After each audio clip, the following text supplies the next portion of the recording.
How I temporarily turned the voices off. This was still in the early stages of my targeting. Around that time frame I was reflecting back on myself how much I have changed because I was gang stalked and electronically harassed at voices. So imagine a person you can hear commenting on everything you do in real time, otherwise on repeat. I knew from the start this was not a mental problem. Imagine when you read a book but not out loudly, just in your head. It's not the same but close enough cross between listening to a person listening to music on a headphone.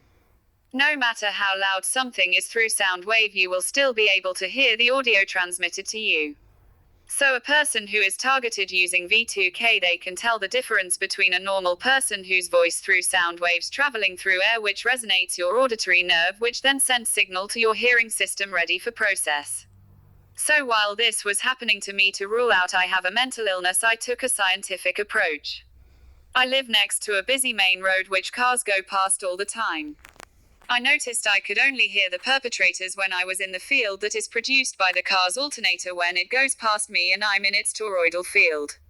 It was as if the audio was always there, but it was tuned to me, and when I was in the field I could hear it. I remember in the beginning I could hear dial tones that would cause a vibration on my head. They did this to my mate as well. He heard the dial tones. They attempted to make him hear the voices and it scared the hell out of him. He wouldn't let me go home. After working that out, I had to come with up a way to test this out. I suspected the device used for injecting synthetic audio to my biological auditory system must be plugged into one of these houses, which I suspect and was also involved in my covert harassment. So I had to turn their power off without getting charged for domestic terrorism.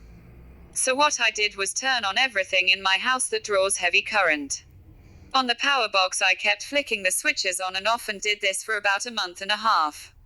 The isolator fuse started to trip and kept turning off, but when it did that, 3 other houses also lost power and the voices was gone. This means one of those houses had the device plugged in that was transmitting synthetic audio to my brain's hearing system. Immediately I started taking notice of things such as the sound of the air flowing and insects and birds making their sounds. I tried to enjoy it as much as possible. Energex was called to replace the isolator fuse. Since then they have removed the one I blew and the power pole it was connected to. When Energex came, I told the technician what happened and explained to him I was hearing voices, but now it's gone and people are breaking into our house. The guy said, "You must have pissed somebody off." The thing is, I keep to myself and don't have a reputation of pissing people off. What was happening though was I was getting set up. Whatever was happening to me looked like it was supposed to happen to someone else. They were looking for things to keep my mouth shut with, but I'm so innocent. The first haven't done anything wrong. They were hacking into my girlfriend's laptop, which I bought brand new, and they had physical access to it. When I opened the system board, the random access memory module had HP spares stickers on it. This is why the house was getting broken into. When I say broken into, I don't mean a broken door. They would pick the lock and do things like rearrange your shelves, basically have you concentrating on something else while they do something completely different. I thought they didn't steal off you, just played mind games making you think they did, but they have stolen.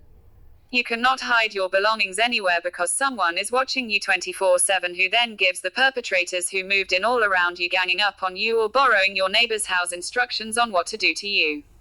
The problem started suddenly with the neighbors, so me and my girlfriend did the most sensible thing, and that was to move out. When we did that, the perpetrators followed and weird things started happening to us and around us, done by the perpetrators who moved next to us. Back then I didn't come across the information on gang stalking and electronic harassment and didn't know what that was. The person asked me how much do I know about microwaves and did ask me if I knew what gang stalking was.